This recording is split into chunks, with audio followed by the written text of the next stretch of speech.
മലബാറിൽ ഒരു കല്യാണ വീട്ടിൽ നടന്ന ഒരു ചെറിയ വിശേഷം അത് പുറം ലോകത്തേക്ക് എത്തിയപ്പോൾ വലിയ ആഘോഷവും ആക്ഷേപവും സൈബർ ആക്രമണത്തിനുമൊക്കെ അത് വഴിയൊരുക്കി എന്നുള്ളതാണ്. ആ റുഷ്തമോൾ എന്ന ഒരു പാട്ടെന്ന് പറയാൻ കഴിയില്ല, എന്നാൽ പോലും ആ ഒരു പ്രയോഗം അതെങ്ങനെയാണ് രൂപപ്പെട്ടതെന്നൊക്കെ കുറേ പേരെങ്കിലും അറിഞ്ഞിട്ടുണ്ടാകും. ആ ഒരു സാഹചര്യത്തിൽ ഇന്ന് ഏറ്റവും കൂടുതൽ വിഷമിക്കുന്ന ഒരാളാണ് എൻ്റെ മുമ്പിൽ നിൽക്കുന്നത്, സമദ് സക്കാഫി. സമദിൻ്റെ ഭാര്യയുടെ പേരാണ് റുഷ്ദ. സമദ് കല്യാണം കഴിച്ചത് കഴിഞ്ഞ ചൊവ്വാഴ്ച ദിവസം, ഇന്ന് 7 ദിവസമാകും അല്ലേ. വിവാഹം എന്ന് പറയുന്ന ജീവിതത്തിലെ ഏറ്റവും വലിയ സ്വപ്നത്തിലേക്ക് അവരെത്തിച്ചേരുകയും എന്നാൽ അന്നത്തെ ദിവസം മുതൽ, വിവാഹം കഴിഞ്ഞ ആ ദിവസം മുതൽ ഇന്ന് വരെ ഏതാണ്ട് ഒരു 7 ദിവസം ഇവരനുഭവിച്ചതൊരു പക്ഷേ പറഞ്ഞാൽ വിശ്വസിക്കാൻ കഴിയാത്ത വിധമുള്ള പ്രയാസങ്ങളും ആശങ്കകളും ആകുലതകളും വല്ലാത്ത മാനസികാവസ്ഥയിലേക്ക് പ്രത്യേകിച്ച് റുഷ്ദ എന്ന അദ്ദേഹത്തിൻ്റെ ഭാര്യ പോയിക്കൊണ്ടിരിക്കുന്നു എന്നുള്ളതാണ്.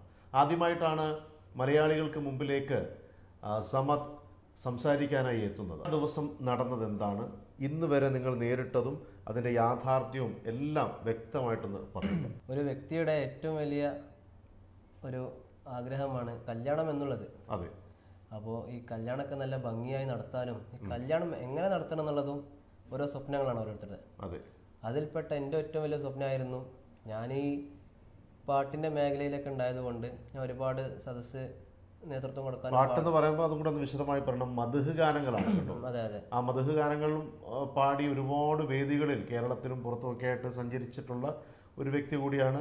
സമദിനെ കുറിച്ച് പറയുമ്പോൾ അദ്ദേഹത്തിൻ്റെ കഴിഞ്ഞു പോയ കാലങ്ങളെക്കുറിച്ച് ചെറുതായിട്ടൊന്ന് പറയേണ്ടതുണ്ട്. സമദ് മധുഹ് ഗാനങ്ങളുമായി എല്ലായിടത്തും സഞ്ചരിക്കാറുമുണ്ട്. അദ്ദേഹത്തിൻ്റെ മധുഹ് ഗാന സുഹൃത്തുക്കൾ അല്ലെങ്കിൽ അതിനോടൊപ്പം ചേരുന്നവരൊക്കെയാണ് അന്ന് അവിടെ ആ പാട്ടുകൾ പാടാനായി അവിടെ എത്തിയത് അല്ലേ.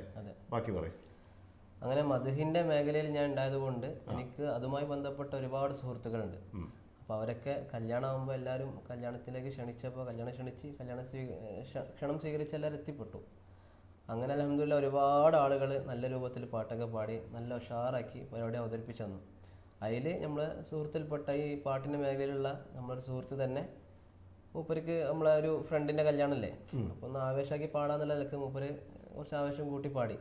അതിൽ 1-2 വരികൾ പല രൂപത്തിലും അർത്ഥം വെക്കാവുന്ന പോലത്തുള്ള വരികളാണ്. അപ്പോൾ അങ്ങനെ പാടിയപ്പോൾ ആ ഒരു ലൈവും ഉണ്ടായ കാരണത്താൽ ആ ലൈവിൽ നിന്ന് ആ ഒരു ഭാഗം മാത്രം കട്ട് ചെയ്തു. അതിൽ റുഷ്ദമോൾ എന്ന് വരുന്നുണ്ട്. അപ്പോൾ റുഷ്ദമോൾ എന്ന് പറഞ്ഞ് അതിൽ ഒരു സിന്ദാബാദ് എന്നുള്ള ഒരു ക്യാപ്ഷനും കൊടുത്തു. അതങ്ങനെ ട്രോൾ രൂപത്തിൽ പ്രചരിപ്പിച്ചു.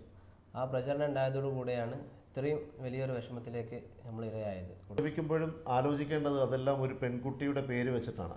ആ പെൺകുട്ടി ഇതുമായി യാതൊരു വിധത്തിലും അറിഞ്ഞോ അറിയാതെയോ അവരിതിൻ്റെ ഭാഗമല്ല. ഈ മലപ്പുറത്ത് കോട്ടയ്ക്കൽ നടന്ന വിവാഹത്തെക്കുറിച്ച് കൂടി പറയാം. അതായത് ആ പ്രദേശത്ത് ഒരു കാലത്ത് നടന്ന വിവാഹത്തിൻ്റെ ഒരു പാരമ്പര്യമുണ്ട്. ആ പാരമ്പര്യം നിലനിർത്തി വന്ന ഒരു കല്യാണം കൂടിയാണ്. ഇന്നത്തെ ഒരു ആഘോഷമൊന്നും അല്ലായിരുന്നു. എന്നാൽ ഞാനതിനെ വിശദമായി ഒന്ന് പഠിച്ചപ്പോൾ ഒരു ഓഡിറ്റോറിയത്തിൽ, ആ ഓഡിറ്റോറിയത്തിൻ്റെ പേരെന്താണ്, തവക്കൽ ഓഡിറ്റോറിയത്തിൽ ആ തലേ ദിവസം അത്യാവശ്യം നല്ല നിലയിലുള്ള ഒരു സ്റ്റേജ് ഡെക്കറേഷൻ അവിടെ ഉണ്ടായിരുന്നു.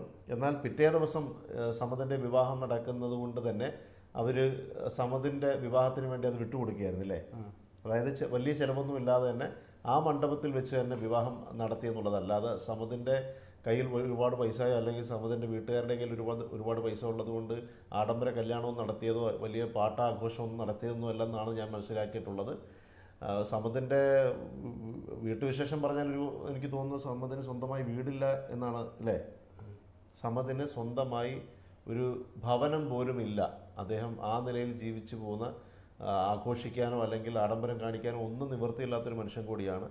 എന്നാൽ ഇന്ന് അദ്ദേഹത്തെ വെച്ചുകൊണ്ട് പറയുന്നതൊക്കെയും കേട്ട് കഴിഞ്ഞാൽ സത്യം പറഞ്ഞാൽ സഹിക്കത്തില്ല. അതുകൊണ്ടാണ് ഈ കാര്യം വ്യക്തമായിട്ട് നിങ്ങളോട് പറയുന്നത്. അതിൽ പ്രധാനമായിട്ട് ഈ പാട്ട് പാടിയ അഹമ്മദ് കുട്ടി അല്ലേ.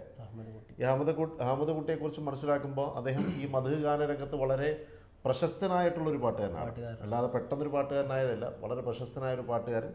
പക്ഷേ അദ്ദേഹത്തിൻ്റെ കയ്യിൽ നിന്ന് പറ്റിയിട്ടുള്ള ഒരു പിശക് അത് ആണ് ഇന്ന് നിങ്ങളെല്ലാവരും അനുഭവിച്ചുകൊണ്ടിരിക്കുന്നത്. അദ്ദേഹം എനിക്ക് വിളിച്ചു, എന്നിട്ട് ഒരുപാട് മാപ്പ് വെച്ചിട്ടുണ്ട് ഈ വിഷയത്തിൽ.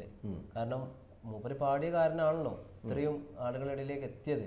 അപ്പോൾ എന്നൊരു കുറ്റബോധം, ഞാൻ കാരണം എൻ്റെ സമദ് വിഷമിച്ചു, അവൻ്റെ ഭാര്യ വിഷമിച്ചു, കുടുംബങ്ങൾ വിഷമിച്ചു എന്ന നിലയ്ക്ക് ഒരുപാട് വട്ടം എന്നെ കണ്ടിട്ടും അതുപോലെ ഫോൺ വിളിച്ചിട്ടൊക്കെ ഒരുപാട് വട്ടം എന്നെ ക്ഷമ ചോദിച്ചു.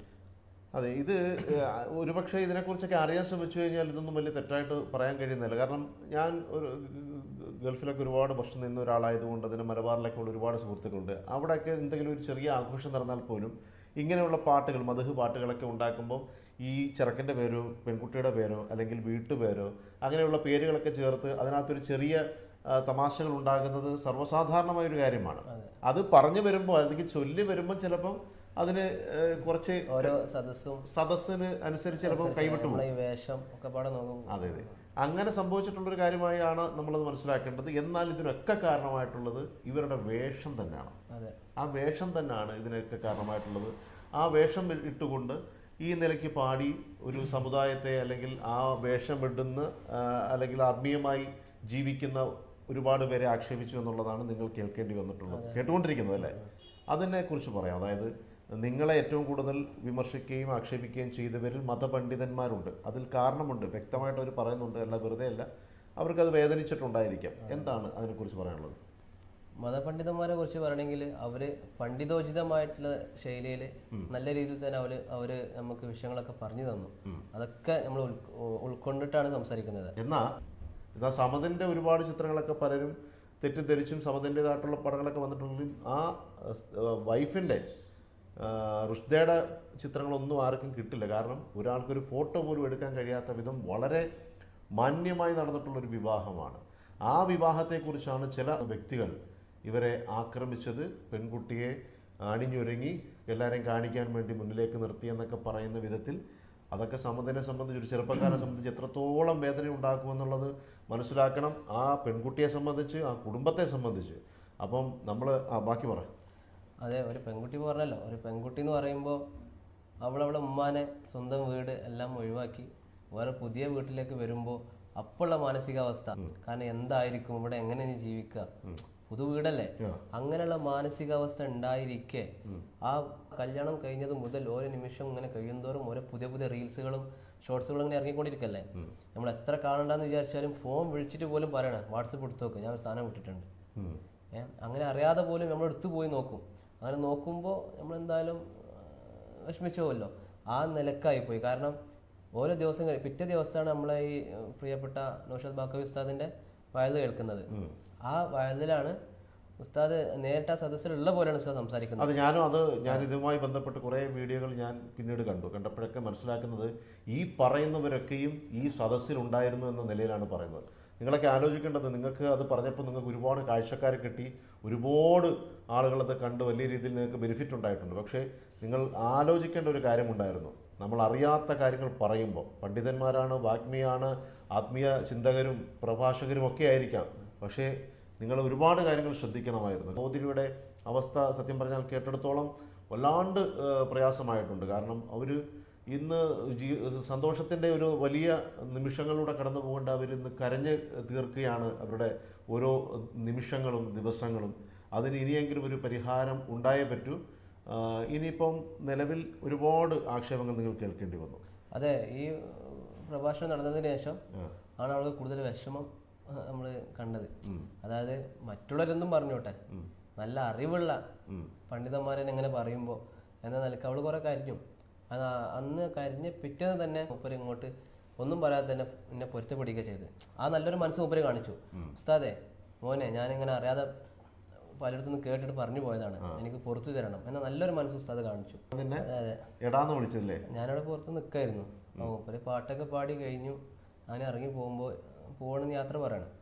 ആ ടൈമിൽ എന്നോട് പിന്നെ സമസ്ത ഞാൻ ഇങ്ങനെ പാടിയപ്പോൾ എടാന്നുള്ളൊരു പ്രയോഗം വന്നിട്ടുണ്ട്, അപ്പോൾ എനിക്ക് പൊരുത്തപ്പെട്ടായിരുന്നു. അപ്പോൾ എനിക്ക് മനസ്സിലായിട്ടില്ല, കാരണം ഞാൻ കേട്ടിട്ടില്ലല്ലോ. കേൾക്കാത്തതുകൊണ്ട് എനിക്കത് മനസ്സിലായില്ല എന്താ പാടി എന്നുള്ളത്. അപ്പോൾ ഞാൻ അതൊന്നും കുഴപ്പമില്ല പോയിക്കോന്ന് പറഞ്ഞു. നമ്മളൊന്ന് പാടിയൊന്നും കേട്ടിട്ടില്ല. ഞങ്ങളെ മദ്ഹ് പാട്ടിൻ്റെ പ്രസക്തി എന്ന് വെച്ചാൽ അതുകൊണ്ട് വേറെയും പല നേട്ടങ്ങളും ഞങ്ങൾക്കുണ്ട്.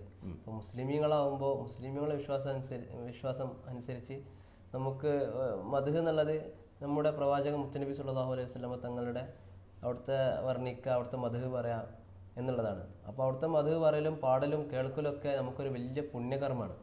അപ്പോൾ അത് നമ്മുടെ നല്ല ജീവിതത്തിൻ്റെ ഒരു തുടക്കത്തിൽ തന്നെ ഏതൊരു നല്ല കാര്യം ചെയ്യുമ്പോൾ അത് നമുക്ക് അതാണ് അതിന്റെ തുടക്കമായി വരുമ്പോൾ നമുക്ക് അതിന്റെ ഒരു എഫക്റ്റ് നമ്മുടെ ജീവിതത്തിൽ കാണും എന്നുള്ള ഒരു വിശ്വാസം മുസ്ലിമീങ്ങളായ ഞങ്ങൾക്കുണ്ട്.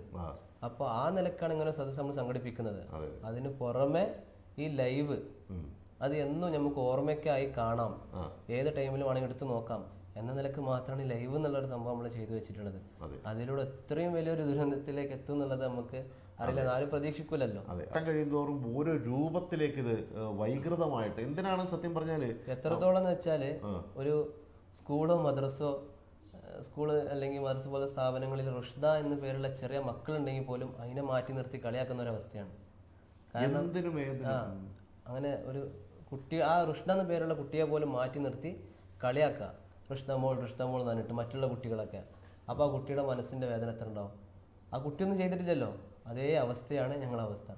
ഈ നിലക്കെന്ന് വെച്ചാൽ ഒരുപാട് ആളുകൾ ഈ ഫസ്റ്റത്തെ 1-2 ദിവസം അല്ലാത്ത ദിവസങ്ങൾ മുഴുവനും എനിക്ക് മെസ്സേജ് അയച്ച ആളുകൾ മുഴുവൻ പൊരുത്തം ചോദിക്കലാണ്. അതായത് ഉസ്താദേ നമ്മൾ അറിയാതെ അങ്ങനെ ചെയ്തു പോയി, ട്രോളിൽ പോയി, നമ്മൾ ഭാര്യയുമായി ഇത് കാണിച്ചു കൊടുത്ത് അങ്ങനെ ചിരിച്ചു കളിച്ചു, ഇത് ഒരുപാട് ആളുകൾക്ക് ഷെയർ ചെയ്തു, നമ്മൾ പൊരുത്തപ്പെട്ടുണ്ട്. അങ്ങനെ ഒരുപാടെന്ന് വെച്ചാൽ ഒരുപാട് ആളുകൾ, നല്ല മനസ്സായ ആളുകളൊക്കെ വന്ന് അങ്ങനെ ഞങ്ങളോട് പൊരുത്തപ്പെടിച്ച സംഭവങ്ങളുണ്ട്. വൈഫിനോട് പൊരുത്തപ്പെടാൻ പറയണം, കുടുംബങ്ങളോട് പൊരുത്തപ്പെടാൻ പറയണം, അറിഞ്ഞോട് ചെയ്തതല്ല, ഇതിന്റെ സത്യാവസ്ഥ എന്താന്നുള്ളത് ഇപ്പൊ ഇങ്ങനെ മനസ്സിലായി വരുന്നേ ഉള്ളൂ. അതുകൊണ്ട് ഉസ്താദ് പൊരുത്തപ്പെട്ടല്ലോ, മനസ്സിൽ ഒന്നും വെക്കരുത് എന്നൊക്കെ പറഞ്ഞ് പലരും പൊരുത്തപ്പെടിക്കുന്നവരുണ്ട്. പിന്നെ ചിലവര് അവരുടെ ആഘോഷത്തിന്റെ അത് ഇപ്പോഴും അങ്ങനെ പോവാണ്. ഇതിനിടയിൽ പറയേണ്ട ഒരു കാര്യം, ഈ അഹമ്മദ് കുട്ടിയല്ലേ നമ്മുടെ പാട്ട് പാടിയാണ്. ഈ അഹമ്മദ് കുട്ടി എന്ന് പറയുന്ന ആളെ കുറിച്ച് ഞാനൊന്ന് ചോദിച്ചപ്പോഴും അദ്ദേഹം പാടിയിട്ടുള്ള ചില പാട്ടുകൾ ആ മേഖലയിൽ വലിയ രീതിയിൽ സ്വീകരിക്കപ്പെട്ടിട്ടുണ്ട്. അതായത് കോടിക്കണക്കിന് ആളുകൾ അത് കണ്ടിട്ടുള്ളതാണ് അല്ലേ? അതേതായിരുന്നു അദ്ദേഹത്തിന്റെ? ഒരുപാട് പാട്ടുകളുണ്ട്, നല്ല നല്ല വരികളുള്ള ഒരുപാട് പാട്ടുകൾ. ഏതെങ്കിലും 1-2 ഒന്ന് പറയാം. എല്ലാവർക്കും അറിയുന്ന 2 പാട്ടുകൾ. ഒന്ന് കൽബിലണഞ്ഞൂടെ ഹബീബൻ കനവിൽ വന്നൂടെ, കരൾ പറിച്ചു തരാം നസീബെ സ്വീകരിച്ചൂടെ എന്ന് തുടങ്ങുന്ന നല്ല അടിപൊളി പാട്ടുണ്ട്. പിന്നൊന്ന് ഇഷ്ടം മദീന എന്നിഷ്കും മദീന, കൽബിൽ മദീന ഒന്നു കാണാൻ മദീന എന്ന് തുടങ്ങുന്ന അദ്ദേഹം എഴുതിയ പാട്ടാണ്. നല്ല എല്ലാവരും ഏറ്റെടുത്ത നല്ല. ഈ അഹമ്മദ് കുട്ടി ഐമൂട്ടി എന്ന് വിളിക്കുന്നില്ലേ? നമുക്ക് ഐമൂട്ടി എന്ന് വിളിക്കാം. ഈ ഐമൂട്ടി എന്ന് പറയുന്ന വ്യക്തി എഴുതി ചൊല്ലിയ മദ്ഹ് ഗാനമാണ് ഇപ്പോൾ പാടി. ഇതൊക്കെ ഞാനും അപ്പം തെറ്റുകളൊക്കെ എല്ലാവരും ഏറ്റു പറഞ്ഞു, അതിങ്ങനെ സംഭവിച്ചതാണ്. ഇനി അതിനെ ക്രൂശിക്കാതിരിക്കുക, ആക്രമിക്കാതിരിക്കുക, ഇവരെ വെറുതെ വിടുക എന്നുള്ളത് മാത്രമാണ് ഇവരുടെ അപേക്ഷ.